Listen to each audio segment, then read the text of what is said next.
I will take that. I will get to the match itself, but my God, that was a tough match to watch, wasn't it? I mean, for two different reasons. I mean, first of all, we played shite in the first half. Let's just face it. Um, we were praying for half time when it was 1-1, which is very rare for us. And then the second half was a completely different frustration in that we played better, and then they started doing what they do and just falling down, time wasting, taking it to the corner flag at 75 minutes. So it was quite frustration, but all that frustration building just meant that the eventual release when we equalised was glorious. You know, some of the more perceptive of you may have noticed I'm not in my studio today. Unfortunately, you'll have to deal with this low resolution version. I don't even know if you can see my eyes with the reflection in the glasses, but hopefully it'll do. We did a watch along. Thank you very much for everyone who joined me on it. But man, the frustration watching this match. And to be fair, I will say the ref was actually quite good, Anthony Taylor, at not falling for most of their shenanigans and a lot of just get up and stuff. I was like, fucking, very rare do I go fucking yes to a ref. But yesterday I was like, you know what, fair play. But anyway, I'm getting ahead of myself. So we started shy. And Saka scores after 6 minutes or something like that. He puts Robertson on his arse, let's face it. It was actually a pretty good goal. Robertson didn't have his best game, but they scored first. Nice goal. Good luck to them. And honestly, that entire first half, they were dominating. With the exception of one moment for us, which resulted in our goal, which was a corner kick from Trent. Came in, Diaz flicked it on, and fucking big Verge. Who else? And I'm not gonna react until something happens.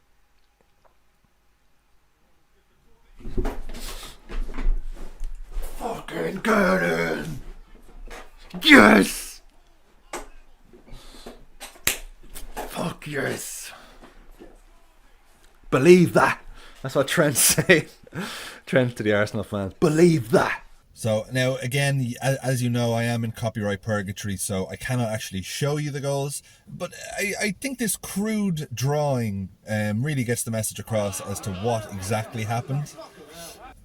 Go on, Big Verge. So you've got 1-1 back in the game. Big Verge with a big head for a big goal. And, because you can easily get swept away when you concede early in a big ground in a big game on Super Sunday. So that goal just ensured that we just stopped the bleeding for a second. And it was an excellent header. Showed a bit of power. Muscled his way away from the defender. Fucking yes scale. That's an 8. I'm sorry, I don't even have my fucking yes graphic. They're all in work. Next week we'll be back. So by 35 minutes, I'm just like, just get us to half time, please. But they scored again, and the thing about this one was like, they had an exact same chance 10 minutes before this, where their player just essentially cleared it for us. And then this time they were like, no, you have to head the ball. And they were like, okay, this Arteta stunt double. It's a great header, to be fair.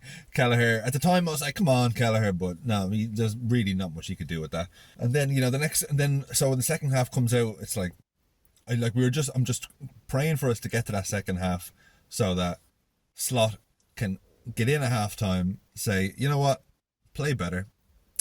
You know what, guys, I'm going to need you to play better because that was fucking terrible.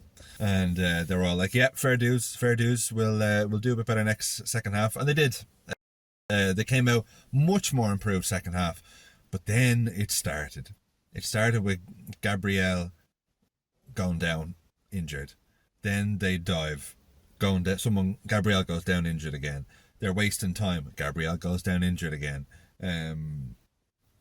They took it to the corner flag at 75 minutes. And no, a bird. This bird over here. Anyway, I'm getting distracted. Arsenal, I have to vent a little bit about this. Arsenal's game management, right? And you know what? I remember, and I don't often cheer for City, but when Arsenal were playing City, and they were now granted, they had a man, they were they had a man sent off in that one, but you know where it got to the point where like Raya's making a catch and falling on it in the 89th minute, and all the Arsenal players are coming around patting him on the back like yes. I was thinking like, and everything they did was like yes, like a clearance or a keeper would save it, and I'm like, it would be so fucking funny if City equalised now, and they did, and it was funny. But they did it again, and they were playing, as Carragher said yesterday, they were playing the second half like they were down to 10 men. And the frustration of like, I'm sorry, but that small team mentality of like, we're playing better football here. Let's hang on to it for dear life, waste time, fall down, just horrible game management. I think. Look, if they'd have done it, you'd say, oh, what a tactical masterclass. But it's like they just decided halftime they went in and be like, okay, we're gonna win 2-1, no more, no less. Do everything you can to break up the play.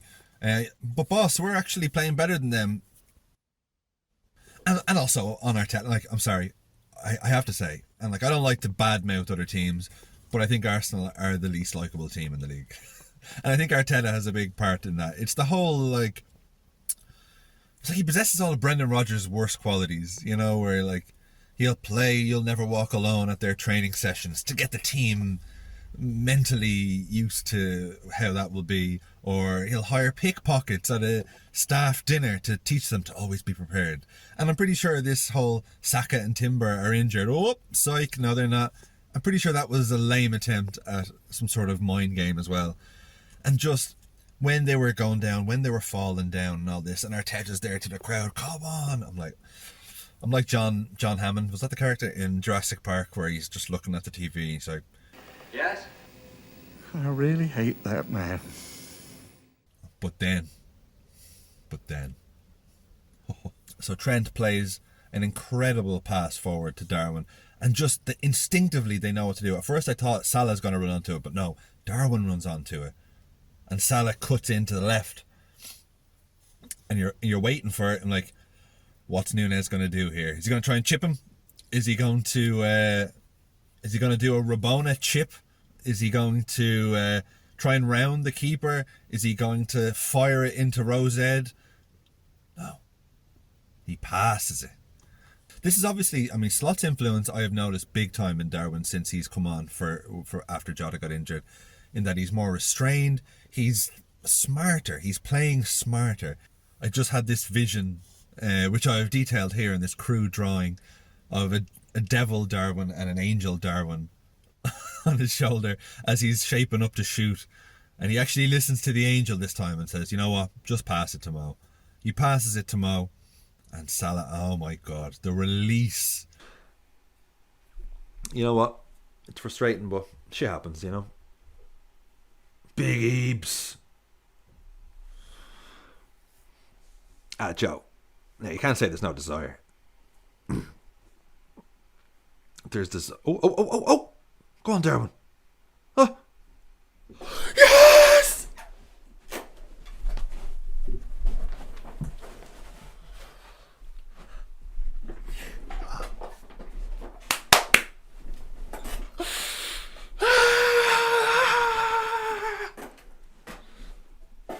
Yes, Trent. Fucking yes.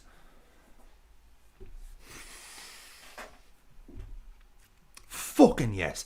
I can't believe Darwin passed it. Oh my God, I was so happy. And again, it was pure spite. Like, I'll take the draw, fine. We've won 7, drawn 1, lost 1, something like that. But I could just have visions of Arsenal winning, Arteta jumping up and down, everyone going mad. There, we're still in this title race and all this sort of stuff. And just to take, I know it's spiteful, but to take that from them was so sweet. Salah, just a big game player. You could see what it meant to him as well. He's just fucking. He was too worked up. He didn't even do that bow and arrow celebration. Just like. Now again, I don't have. As I am in copyright purgatory still, I don't have the goal, as you know. But again, I think this crude drawing really gives you a big, it gives you a mental picture as to what actually happened there. So it's hard to really single out individual performances, except for one man, Big Ibou. Absolutely phenomenal. I mean, he's bordering on world class at this stage, if not already there. What an asset he is to the team. He was our best player by a mile, I thought, yesterday. Big Verge was pretty good as well. Our centre backs were played well, but Ibou, man, fucking, I just love that man so much. I still can't believe Darwin passed it. You fucking beauty, Darwin. There is something about us this year. We're playing like, this team is playing like champions, I will say.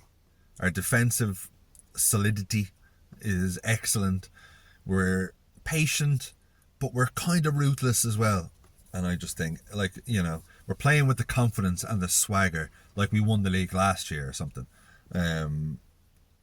We have, and this is great as well. This is what I was saying on the watch along. That isn't it great that already, even we were just praying to get to half time because we knew Slot would not settle for this and would get the players up. The subs he made were great, by the way. Big Gak, Simicas, and Soboslai made a great impact. But you know what? It's a draw, fine. Away at Arsenal, 2-2. I will take that. They're certainly more disappointed than we are. Even though when it was 2-2, we're the ones taking the quick throw-ins and like, yeah, let's fucking go. They were still no urgency, like as if they were the ones settling for, okay, this is fine then. Let's just not lose. You know, I will take our mentality over theirs any day of the week. Thank you so much for bearing with me on this low resolution review. And thanks to everyone who joined me on the watch along. I'm not going to lie, it was frustrating as fuck. I'm sure, I don't know how I was to listen to yesterday, but it was one of those frustrating games. But thank you very much to everyone who joined me there. I'll be back as normal either during the week, or I should get something out during the week. And anyway, enjoy basking in those goals for the next few days. And up the fucking Reds.